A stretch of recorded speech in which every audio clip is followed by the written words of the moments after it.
Illusionist. তিনি ভয়ঙ্কর ভয়ঙ্কর জাদু দেখিয়ে বিশ্ববাসীকে প্রায় সবসময় অবাক করে থাকেন। আর তার এই ম্যাজিক ট্রিক তো ভয় পাইয়ে দেওয়ার মতো। এই ম্যাজিকে তার হাত শিকল দিয়ে বাঁধা হয় এবং তালা দিয়ে দেয়া হয় যাতে সে তালা খুলতে না পারে, এবং তাকে একটি কাঠের বক্সে 10 ফুট গভীর গর্তে রাখা হয় এবং আশেপাশে থাকা তার সহকর্মীরা মুহূর্তেই তাকে মাটি চাপা দিয়ে দেয়। আর এই জাদুকরের চ্যালেঞ্জ ছিল সে 90 সেকেন্ডের মধ্যেই বাইরে বের হয়ে আসবে। 60 সেকেন্ডের মধ্যেই তার বক্সে থাকা সমস্ত ক্যামেরা বন্ধ হয়ে যায় এবং তার স্ত্রী কাঁদতে থাকে তাকে রক্ষা করার জন্য। ফাইনালি যেসব অ্যাসিস্ট্যান্ট আদিত্যকে মাটি চাপা দিয়ে দেয় তাদের মধ্যে একজন তার ক্যাপ খুলে ফেলে এবং সবাই অবাক হয়ে যায়, কারণ এটাই ছিল ডিমেইন আদিত্য। সবার কাছে এটা অবিশ্বাস্য ছিল, কারণ সবার চোখের সামনেই তাকে এই 10 ফিট গভীর গর্তে কাঠের বক্সে মাটি চাপা দিয়ে দেওয়া হয়।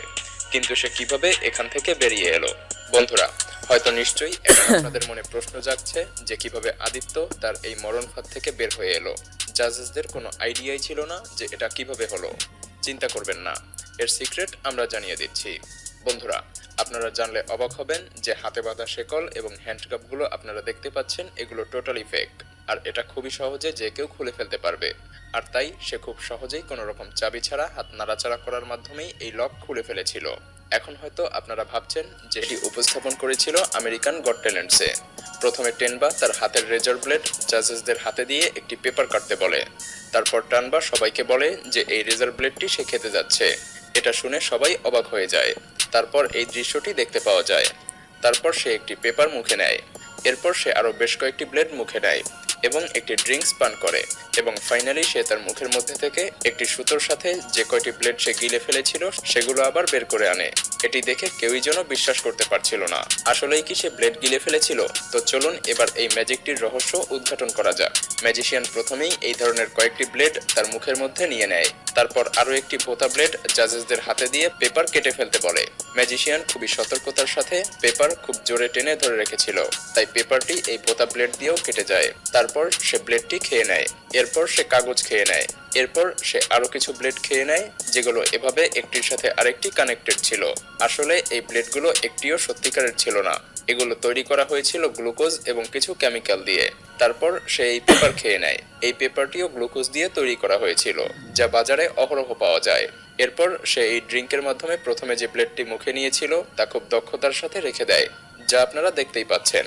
ফাইনালি এভাবে মুখের একপাশে লুকিয়ে রাখা ব্লেডগুলোকে একের পর এক ব্লেড সুতো ধরে টেনে টেনে বের করে দর্শকদেরকে অভিভূত করে দেয়।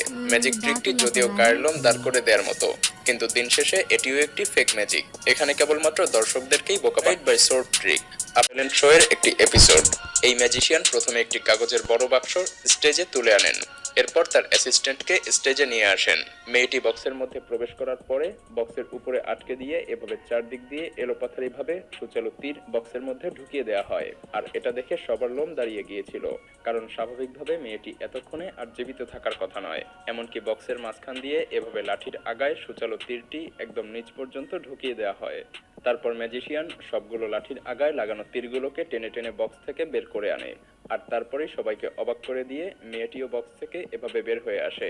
মেয়েটিকে জীবিত দেখতে পেয়ে কেউ যেন বিশ্বাসই করতে পারছিল না। পুরো বক্সের দেখুন কি অবস্থা হয়ে গিয়েছিল, কিন্তু তারপরও মেয়েটি বিন্দুমাত্র আঘাতপ্রাপ্ত হয়নি। আপনারা এতক্ষণে নিশ্চয়ই ভাবছেন যে মেয়েটি কিভাবে এমন সিচুয়েশন থেকে প্রাণে বেঁচে ফিরল। ওকে, আমরা সিক্রেটটি জানিয়ে দিচ্ছি। যদিও বক্সটি দেখে আপনাদের কাছে কোনো সাধারণ কার্ড বক্স মনে হতে পারে, কিন্তু এটি কোনো সাধারণ কার্ডবোর্ড দিয়ে তৈরি করা বক্স নয়। এই বক্সের মধ্যে দুইজন মেয়েকে এভাবে রাখার মতো স্পেসও রয়েছে, কিন্তু তারপরও মেয়েটি বক্সের মধ্যে যদি এভাবে বসে থাকে মেয়েটির প্রাণে রক্ষা পাওয়ার কথা না। সে রক্ষা পেয়েছে কার্ডবোর্ড বক্সের নিচে কার্ডবোর্ডের দুটি পেপার লিডসের কারণে। সে কার্ডবোর্ডের নিচে কার্ডের দুটি লিডসের নিচে এভাবেই বসে পড়ে। আর এই কার্ডবোর্ড লিডস কোনো সাধারণ কার্ডবোর্ড নয়, এগুলো তৈরি করা হয়েছিল রাবারের শীট দিয়ে, যা খুবই স্ট্রং, যা মেয়েটিকে খুব ভালোভাবেই রক্ষা করেছিল। হয়তো আপনাদের মনে এখন আবার প্রশ্ন জাগছে যে মাঝখান দিয়ে যে তীরটি ঢোকানো হয়েছিল তারপরও মেয়েটি কি করে বেঁচে গেল। কারণ দেখুন, মেয়েটির পিঠের উপরে একটা এক্সট্রা প্রোটেকশন শিল্ড ছিল। তাছাড়া মেয়েটি খুব ভালোভাবেই নিচ থেকে দেখতে পাচ্ছিল যে উপর থেকে তীর নেমে আসছে, আর তখনই সে এভাবে একপাশে সরে গিয়েছিল। আর এগুলোর মাধ্যমেই মেয়েটি মাঝখানের তীর থেকেও রক্ষা পেয়েছিল। আর যদিও কোনো তীর লিডস স্পর্শ করত, তৎক্ষণাৎ সেই তীরের গতিপথ এভাবেই চেঞ্জ হয়ে যেত। আর মেয়েটা খুবই দক্ষতার সাথে কার্ডবোর্ডের নিচে তার দক্ষতার পরিচয় দিয়েছিল। আর তাই মেয়েটি এভাবে সম্পূর্ণ সুরক্ষিতভাবে বক্সের মধ্যে থেকে বের হয়ে আসতে সক্ষম হয়েছিল। The bird alive